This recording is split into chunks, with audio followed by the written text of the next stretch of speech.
Today I'm going to review Alzheimer's disease.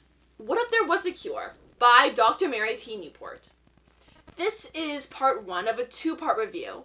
In part 2, we will dig into the details of using coconut oil and cover other steps Dr. Newport recommends to address Alzheimer's risk and progression. Dr. Newport is one of the best known proponents of using coconut oil in the fight against Alzheimer's.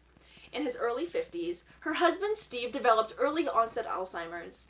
The book details his falling into the abyss, her words, his years of climbing out, the miracle of coconut oil, and Dr. Newport's relentless struggles to get the message out. It is a very personal journey, a love story in part, undeniably sad at times, but ultimately uplifting, because the story offers hope and inspiration. Its message, all is not lost with Alzheimer's. This message is very important, because 10% of people over age 60 and almost 50% over 80 will get the disease. The odds aren't the best.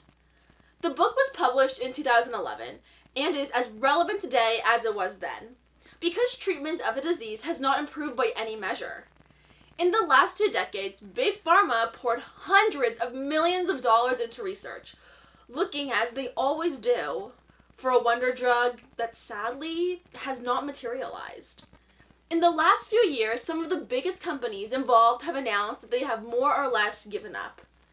In The End of Alzheimer's, Dale Bredesen questions the popular theory that amyloid plaque in the brain leads to Alzheimer's.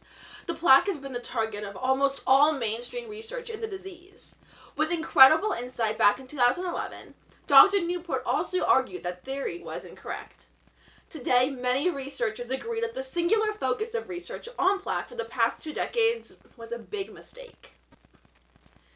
With the backdrop of failure to find a cure or prevention treatment, is something as low-tech as coconut oil really an option you should consider? Mary Newport answers that question for you. The final chapter of the book is titled, "What Do You Have to Lose?" This sums up perfectly Dr. Newport's stance on coconut oil. She's not claiming that it will be beneficial for everyone. She does not promise that it will prevent Alzheimer's or reverse or stabilize the disease, but it might help, and with few other alternatives. What do you have to lose? The science behind coconut oil as a treatment for Alzheimer's is fairly simple. Although Alzheimer's has many causes, a common symptom with many sufferers is an inability for the brain to effectively use glucose for energy. This is similar to insulin resistance seen in type 2 diabetes. And in fact, Alzheimer's is often referred to as type 3 diabetes. Coconut oil, or more accurately, the medium-chain fatty acid, or MCT, medium-chain triglyceride in coconut oil, can get easily converted into ketones, which provide an efficient energy source for brain cells that are compromised in their uptake of glucose. That's essentially it, the whole story. In 2008, about 5 years into the disease, Dr. Newport's husband was not improving with medications and was rejected from a number of Alzheimer's drug trials because of depression and his deteriorating condition.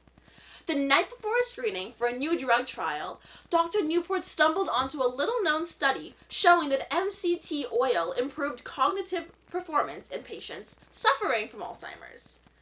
Not surprisingly, Steve did not qualify for the new trial. During the screening, he was asked to draw a clock. This is a specific test for Alzheimer's. His results, as you can see, were very poor. The next day, Dr. Newport started Steve on coconut oil. The effect was almost immediate. Over the following weeks, months, and years, he showed considerable improvement in cognitive performance, was more alert, less depressed, and more sociable. In the book, Steve is quoted as saying, "It was like the light switch came back on once he started coconut oil." Clock drawings at 14 and 37 days later showed significant improvements. Also, over the following years, cognitive scores increased. Along the way, there were setbacks. Times when Steve would slip backwards due to illness, the relentless progress of the disease, or because of drugs he was prescribed. Indeed, drugs can play a huge role in Alzheimer's, and Dr. Newport has a chapter on this topic. Dr. Newport lists other conditions that may be helped with coconut oil. They include Parkinson's, multiple sclerosis, ALS, Lou Gehrig's disease, Huntington's, brain injury, and some forms of autism. Coconut oil did not cure Steve, nor should anyone have any expectation for such an outcome. Instead, it stabilized, improved, or slowed the progress of some of his symptoms. It gave him many more years of engaged, productive life beyond what could otherwise have been expected. Some people will respond to coconut oil, others won't. Improvements will vary from person to person, influenced by many factors. It's been almost a decade since the book was published, and yet there appears to be no definitive scientific research pointing to the benefits of coconut oil and MCT. This is not surprising. After 6 decades, we are not even close to agreement on the risks or benefits of saturated fats. The American Alzheimer's Association has practically nothing to say. A search on the site for coconut oil finds 27 references. Many of the articles don't even include any mention of coconut oil. One article, Can Coconut Oil Treat Alzheimer's, dating back to 2012, seems to say it all. Because there haven't been any large studies to test the effectiveness of coconut oil, we just can't say whether it really helps people with Alzheimer's disease. Maybe it does, maybe it doesn't. I personally suspect it has a little effect on Alzheimer's symptoms, but to be fair, I haven't had any family members, friends, or clients who've tried it. Seriously? That's all they have to say?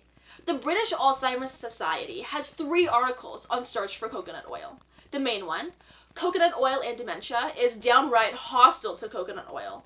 In bold font in the middle of the article we have, this could mean that coconut oil may actually be detrimental to people with Alzheimer's disease. Both the American Alzheimer's Association and the British Alzheimer's Society say that there is too little research to make any kind of recommendation.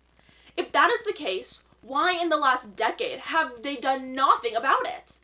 Why is it up to lone crusaders like Dr. Newport and many others to fight to get the message out, to get the research done? Dr. Newport's original article on the topic from 2008 is insightful and compelling.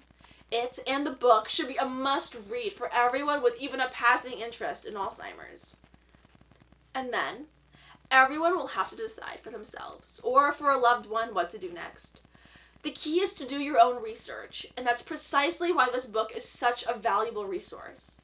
As usual, contact your physician before making any changes to your diet. In part 2 of this review, we will cover more details on Dr. Newport's recommendations on coconut oil and MCT dosage, and other suggestions she has in regard to reducing the risk and symptoms of Alzheimer's. See all the links to articles, podcasts, and other sources below, and subscribe to get notified when we post new content. Until next time, get knowledgeable on coconut oil and improve your odds!